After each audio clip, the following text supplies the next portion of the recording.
زمین پہ خلافت نہ دیں، یہ دیکھیں اب زمین پہ اس کے کرتوت کیا ہے۔ اللہ نے اس کے جواب میں کہا کہ میں بہتر جانتا ہوں، تم بھی جاؤ گے تو تم بھی یہی کچھ کرو گے۔ تو انہوں نے بطور ٹرائل 2 فرشتے پریزنٹ کیے کہ اللہ ان کو زمین پہ بھیج دے۔ ان کا نام ہاروت ایک کا نام تھا اور ایک کا نام ماروت، اور یہ وہاں گئے اور ان کو حکم دیا گیا کہ تم نے لوگوں کو نہیں امر بالمعروف و نہیں عن المنکر کا فریضہ انجام دینا ہے۔ اب سنا ہے جو ایک روایت میں یہ لکھا ہوا ہے کہ یہ لوگوں کے سامنے شام کو آسمان پہ چڑھ جاتے تھے، کچھ دوسری روایات بھی ملتی ہیں۔ قصہ مختصر یہ ہے کہ ان کو ایک عورت نے ورگلایا، ٹھیک ہے جی، پہلے شراب کی آفر کی، انہوں نے کہا ہم نے شراب نہیں پینی، پھر عورت آئی، عورت کے حسن میں سے یہ متاثر ہوئے، ٹھیک ہے، پھر اس عورت کے ذریعے انہوں نے شراب بھی پی۔ کچھ کہتے ہیں کہ ان کے پاس کوڈز ورڈ تھے جو کہ آسمان پہ چڑھنے کے تھے، وہ عورت نے ان سے لے لیے۔ وہ زہرہ ستارے کو بھی کچھ روایات میں آتی ہیں، لیکن کیپ ان مائنڈ کہ یہ جتنے بھی قصے کہانیاں ہاروت اور ماروت سے متعلقہ ہیں وہ ساری کی ساری مرسل روایات ہیں، اور ان میں ہمیں یہ نہیں پتہ چلتا کہ یہ رسول اللہ صلی اللہ علیہ وآلہ وسلم نے ارشاد فرمائی ہیں یا صحابہ نے خود اپنے علم سے کی ہیں یا کسی دوسرے بندے سے لی ہیں۔ مرسل روایات کے بارے میں ایک شدید اختلاف ہے ہماری امت میں، ایک بہت بڑا طبقہ ان کو حجت مانتا ہے اور ایک بہت بڑا طبقہ جو ہے ان کے حجت ہونے سے انکار کرتا ہے۔ تو یہ کوئی بھی مرفوع روایت ہمیں ہاروت ماروت کے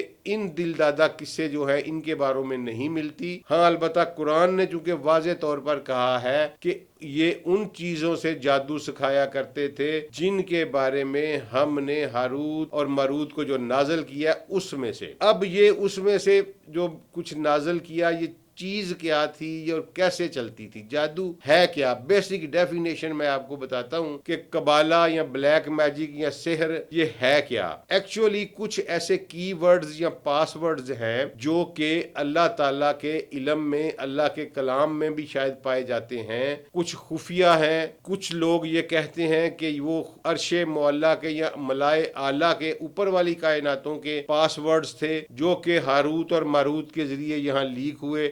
بہرحال کچھ ایسے ورڈز ہیں کہ جب وہ پڑھے جاتے ہیں ایک خاص انداز میں تو اس سے جو شیاطین ہوتے ہیں، تو آپ کو پتہ ہے کہ شیاطین جو ہیں وہ جن ہوتے ہیں، تو وہ جن جو ہے وہ اس بندے کا مطیع ہو جاتا ہے، اس کے قابو میں آ جاتا ہے۔ یہ بالکل حقیقت ہے، اس میں کسی قسم کی کوئی ایگزیجریشن نہیں۔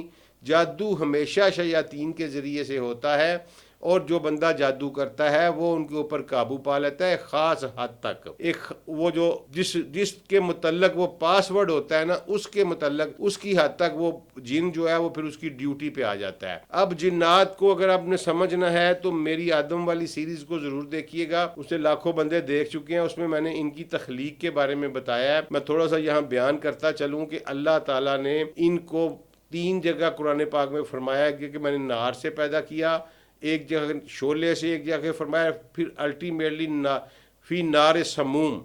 تو نار سموم کیا ہوتی ہے کہ اگر آپ نے گیس چیز کے چولہے کے اوپر کھڑے ہوں یا کبھی آپ نے بڑا الاؤ جلایا ہے بون فائر کرتے ہوئے، تو جہاں آگ ختم ہوتی ہے نا وہاں جا کے شعلے کا رنگ جو ہے نا وہ تھوڑا سا نیلا ہو جاتا ہے، اور اس کے بالکل اوپر جو گیشیس والیم ہوتا ہے نا، جس کا میکسیمم ٹیمپریچر ہوتا ہے اس آگ کے لحاظ سے، وہ جو نیلے شعلے کے بالکل اوپر جو گیشیس والیم ہوتا ہے اس کو سموم کہتے ہیں عربی میں۔ تو اللہ نے اس سموم کے ذریعے سے ان جنات کو پیدا کیا۔ پیدا کرنا اس کی قدرت ہے، اس کا کمال ہے۔ جس طرح ہمیں اس نے مٹی سے پیدا کر دیا اور اس نے نار سموم سے جنات کو پیدا کیا، اور وہ بعد میں شیاطین میں بدل گئے، تو وہ غیر مری مخلوق ہے ہمارے لیے۔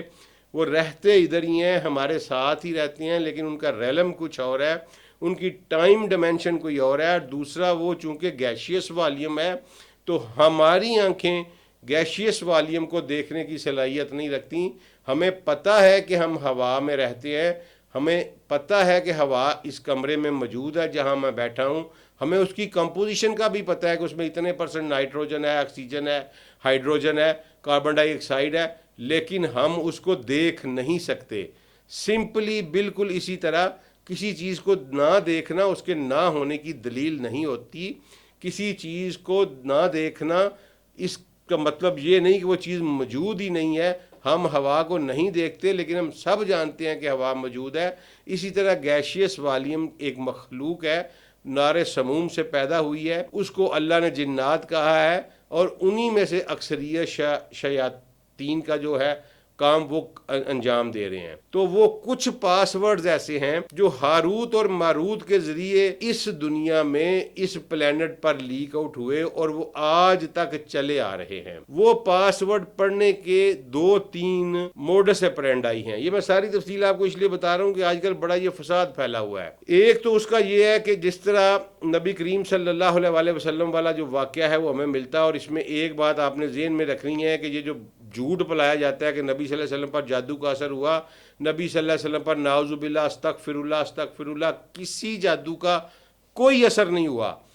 انہوں نے کوشش کی، عاصم بن لبید نے ایک یہودی تھا، اس نے کوشش کی، اٹیمپٹ کیا، وہی پاس ورڈ یوز کیے، وہی کے ذریعے رسول اللہ صلی اللہ علیہ وسلم کو بتایا گیا کہ یہ حرام زدگی کر رہا ہے. رسول اللہ صلی اللہ علیہ وسلم وہاں تشریف لے گئے اور اس کا تدارک کر دیا. وہ موڈس اپرینڈائی کیا تھا کہ رسول اللہ صلی اللہ علیہ وسلم کے بال انہوں نے کہیں سے چرائے، ٹھیک ہے جی، اور اس کو کنگھی میں باندھ کے اور ان کو گریں لگائیں بالوں کو، اور ان کے ساتھ اس کو کنویں میں کہیں دبا دیا. اب جب رسول اللہ صلی اللہ علیہ وسلم نے جب وہاں سے اکھاڑ دیا تو اس کا اثر زائل ہو گیا. اما عائشہ نے فرمایا کہ یا رسول اللہ آپ نے اس کنویں کو بھرا کیوں نہیں اور اس کنویں کو چیر کیوں نہیں دیا؟ تو رسول اللہ صلی اللہ علیہ وسلم نے فرمایا کہ جب اس کا اثر ختم ہو گیا تھا تو مجھے کیا ضرورت تھا یہ کام کرنے کی. تو اس کا مطلب ہے کہ جہاں یہ گاڑا جاتا ہے، جہاں یہ باندھا جاتا ہے، جہاں یہ رکھا جاتا ہے، اگر یہ وہاں سے ڈسلوکیٹ کر دیا جائے تو وہ جو شیطان اس کے ساتھ منسلک ہوتا ہے وہ آزاد ہو جاتا ہے. ایک تو اس کا یہ موڈس اپرینڈائی ہے. دوسرا اس کا موڈس اپرینڈائی ہے یوزڈ کلوتھ جو ہیں وہ لے کے، تو یہ لوگ ان یوز کلوتھ کے اوپر کو اس طرح کے اسماء یا کس طرح کے پاس ورڈ جو ہیں وہ پڑھتے ہیں جس سے شیطان ان کے قابو میں آ جاتا ہے، اور اس سے پھر وہ ایک مخصوص کام لیتے ہیں.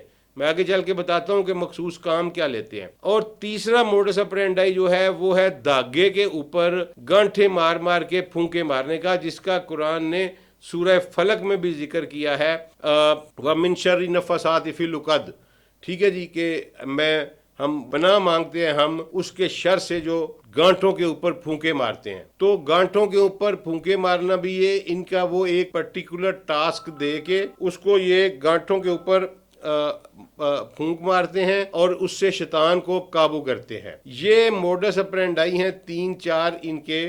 اور اس کے علاوہ ایک اور ہے، وہ یہ ہے کہ وہ اسی طرح کے کچھ جو پاس ورڈز ہیں ان کو لکھ کے تو اس کا پانی جو ہے دوون ان کا سیاہی کا اس بندے کو پلاتے ہیں جس کو شکار کرنا ہوتا ہے.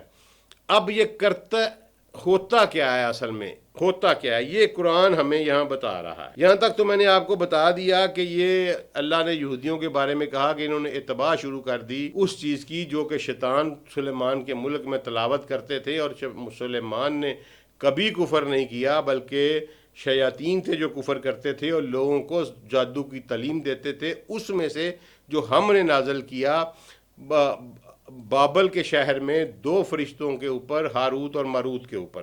اچھا جی، اس کے بعد اللہ تعالیٰ کہہ رہے ہیں کہ حتیٰ کہ وَمَا يُعَلِّمَانِ مِنْ أَحَدٍ حَتَّى يَقُولَ إِنَّمَا نَحْنُ فِتْنَةٌ فَلَا تَكْفُرْ. وہ کسی کو یہ کام نہیں سکھاتے تھے جب تک کہ اس کو بتا نہیں دیتے تھے کہ ہم تو فتنے یعنی ٹرائل میں پڑے ہوئے ہیں، ہم امتحان میں پڑے ہوئے ہیں، تم کفر نہ کرو. لیکن اس کے باوجود اگر کوئی کہتا تو وہ اس کو پھر سکھاتے. فَتَيَعْلَمُونَ مِنْهُمَا مَا يُفَرِّقُونَ بِهِ بَيْنَ الْمَرْءِ وَزَوْجِهِ، اور یہ اس کو تعلیم دیتے کہ میاں اور بیوی کے درمیان میں جدائی کیسے ڈالنی ہے. اچھا جی، اب یہ بڑا امپورٹنٹ فیکٹر ہے. اگرچہ اللہ نے آگے چل کے یہ کہا کہ وَمَا هُمْ بِضَارِّينَ بِهِ مِنْ أَحَدٍ إِلَّا بِإِذْنِ اللَّهِ، یہ اللہ کے حکم کے علاوہ کسی کو نقصان نہیں پہنچا سکتے، اور ہمارا بھی اس کے اوپر یقیناً 100% ایمان ہے. لیکن ایک اللہ کی تقدیر الہی ہوتی ہے، ایک اللہ کا منشاء الہی ہوتا ہے.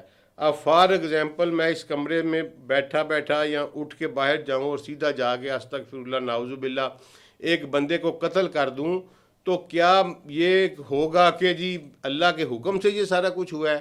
یقیناً اللہ تقدیر الہی کا مالک ہے، اور اللہ اپنے علم سے یہ جانتا تھا کہ میں نے نعوذ باللہ استغفر اللہ یہ حرام زدگی کروں گا یا یہ کرائم کروں گا، لیکن اس کا یہ مطلب نہیں کہ اللہ ہی اس کا ذمہ دار ہے، اس کا ذمہ دار انسان ہے۔ اسی طرح یہ جو نقصان پہنچاتے ہیں، میکسیمم اس کا نقصان یہ ہے کہ یہ میاں بیوی میں جدائی ڈال دیں، اور اگر یہ معاشرتی طور پر جدائی نہ ڈال سکیں تو پھر یہ موت بھی واقع کر دیتے ہیں، ڈیزیز انیشیٹ کر کے، باڈی میں ڈیزیز انیشیٹ کر کے۔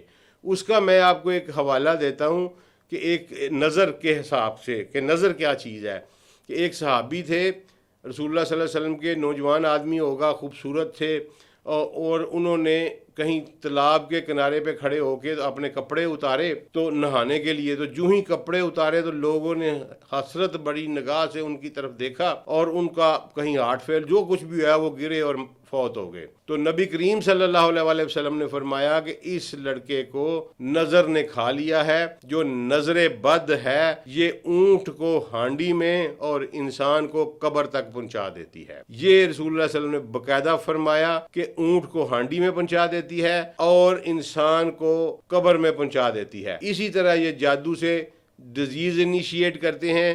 کیپ ان مائنڈ کہ رسول اللہ صلی اللہ علیہ وسلم نے ہارمفل بیکٹیریا کو بھی شیطانی مخلوق کہا ہے۔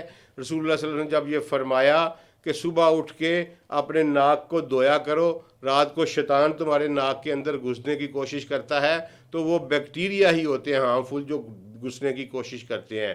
یہ شیطانی ہارمفل بیکٹیریا شیطانی مخلوق ہیں۔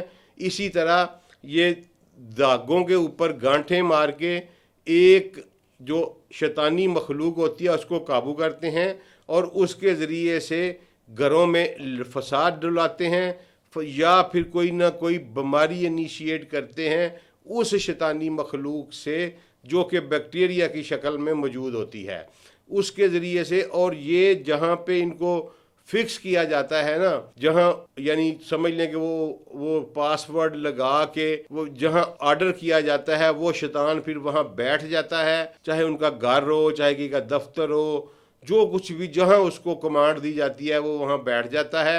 اور اس کا حل صرف یہی ہے، اس کا حل یہ ہے کہ آپ اللہ سے معافی مانگتے رہیں، اللہ سے پناہ مانگتے رہیں، قرآن پاک کا ذکر اپنے گھروں میں رکھیں، اور اس کے علاوہ اگر کبھی ایسی صورتحال کا سامنا ہو تو کوشش کریں کہ وہ چیز آپ کو مل جائے، وہ گانٹھوں والا گرے لگا ہوا دھاگا یا بالوں کنگھی میں بال پھنسائے ہوئے یا یوزڈ کپڑا، تو اس کو اس کی جگہ سے اکھاڑ دیں۔ جو ہی آپ اس کو اس کی جگہ سے اکھاڑیں گے وہ شیطان جو ہے وہ آزاد ہو جائے گا اور وہ بھاگ جائے گا، پھر وہ آپ کو گزند نہیں پہنچا سکے گا۔ یہ بالکل حقیقی معاملات ہیں، یہ قرآن ان کی تصدیق کر رہا ہے۔ ٹھیک ہے جی، اس میں آگے وہ اللہ کہتے ہیں کہ وَيَتَعَلَّمُونَ مَا يَضُرُّهُمْ وَلَا يَنْفَعُهُمْ، وہ اس چیز کی تعلیم دیتے تھے ما یضرہم جس کا انہیں نقصان تھا، ولا ینفعہم اور انہیں کوئی اس کا فائدہ نہیں تھا، وَلَقَدْ عَلِمُوا لَمَنِ اشْتَرَاهُ مَا لَهُ فِي الْآخِرَةِ مِنْ خَلَاقٍ، اور کتنی ہی بری چیز ہے جو انہوں نے آخرت کے بدلے میں خرید لی ہے، کتنا گھٹیا متاع، کتنا گھٹیا سودا ہے جو انہوں نے کیا ہے۔ لَبِئْسَ مَا شَرَوْا بِأَنفُسِهِمْ، جو کہ انہوں نے اپنے نفسوں کو بیچ کر کیا ہے۔ لَوْ كَانُوا يَعْلَمُونَ، کاش یہ اس بات کا علم رکھتے۔ تو اللہ تعالیٰ یہ بات بتا رہے ہیں کہ ان کو کوئی فائدہ نہیں ہوتا۔ کیپ ان مائنڈ کے جادو کرنے والا جو ہے اس کے مقدر میں دنیا میں بھی رسوائی ہے، آخرت میں بھی رسوائی ہے۔ میرا نقصان کر دے گا، وہ آپ کا نقصان کر دے گا، لیکن اس کو کوئی فائدہ نہیں ہوگا۔ یہ ذلت کا کام ہے، یہ کفر کا کام ہے۔ میں نے موڈس اپرینڈائی بتا دیے، اس چیز کی خیال رکھا کریں۔ اور پرٹیکولرلی قرآن نے ایک واضح آخری بات کر کے ختم کر رہا ہوں، قرآن نے ایک واضح اصول بیان کیا کہ جب کبھی بھی دھاگے کے اوپر پڑھ کر پھونکا جائے گا اور گانٹھ یعنی گرہ لگائی جائے گی تو وہ 100% شیطانی کام ہوگا، کیونکہ قرآن کا طرز تکلم یہ ہے کہ قرآن جب کبھی بھی قانون بیان کرتا ہے تو اگر اس میں کوئی استثناء دیتا ہے، اگر اس میں کوئی ایگزیمشن دیتا ہے تو الا یا غیر کا لفظ استعمال کرتا ہے. لیکن یہ جو آیت ہے وہ من شر نفاسات فی العقد، جو کچھ بھی پڑھا جائے گا جب گانٹھ لگائی جائے گی، یہ جانسا یہ دیتے ہیں، لوگوں کو جانسا دیتے ہیں کہ ہم قرآن پڑھ کے گانٹھ لگاتے ہیں، بکواس کرتے ہیں. قرآن کا گانٹھوں کے ساتھ کوئی تعلق نہیں ہے. جو کوئی بھی گانٹھ لگائے گا، کیونکہ اگر قرآن پڑھ کے گانٹھ لگانے کی اجازت ہوتی تو پھر اللہ تعالیٰ الا قرآن یا فی غیر القرآن کہتے. لیکن یہاں ایسا کوئی نہیں ہے، کوئی ایگزیمشن حاصل نہیں. اس لا میں قانون سمپل یہ ہے کہ جو کوئی بھی گرا لگائے گا، کوئی پھڑ کے پھونک مارے گا داغے کے اوپر، وہ 100% شیطانی عمل ہے اور وہ جادو کر رہا ہے اور وہ اپنے ایمان اور دین سے ہاتھ دھو بیٹھا ہے اور وہ یقیناً کافر ہے. اللہ ہم سب کو، ہمارے بچوں کو، ہمارے گھروں کو اس سے محفوظ رکھے. اس لیے 2-4 احتیاطیں کیا کریں. نظر بد سے بچنے کے لیے اپنی خوشیاں کسی بہت سارے لوگوں کے ساتھ شیئر نہ کیا کریں. حسد سے بچنے کے لیے نمبر 2، جو اپنے یوزڈ کپڑے ہیں وہ کسی ایسے لوگوں کو نہ دیا کریں، ٹھیک ہے، کہ جس سے کوئی بھی اس طرح کا کوئی نقصان کا کوئی احتمال ہو. اسی طرح خواتین جو ہیں ہماری، وہ اپنے بال جو ہیں وہ سنبھال کے رکھا کریں، کیونکہ وہ جو بال پھینک دیتی ہیں، پھر کوئی دشمن اگر اٹھا لے تو وہ اس کو جادو کا بڑا ایزی ٹول مل جاتا ہے. کیونکہ رسول اللہ صلی اللہ علیہ وسلم کے بال چرا کے ہی وہ کرنے کی کوشش کی گئی تھی. اور تیسرا یہ ایمان رکھیں اپنا کہ اللہ کے علاوہ کوئی نقصان نہیں دے سکتا. اور چوتھا یہ کہ اپنا ذہن صاف رکھیں کہ نبی کریم صلی اللہ علیہ وسلم پر کبھی جادو کا کوئی اثر نہیں ہوا. کوئی ایسی روایتہ اٹھا کے دیوار پہ دے مارے. رسول اللہ صلی اللہ علیہ وسلم کو صرف بتایا گیا کہ یہ بندہ خبیث حرکت کر رہا ہے اور آپ نے اس کا تدارک کر دیا. السلام علیکم ورحمۃ اللہ وبرکاتہ.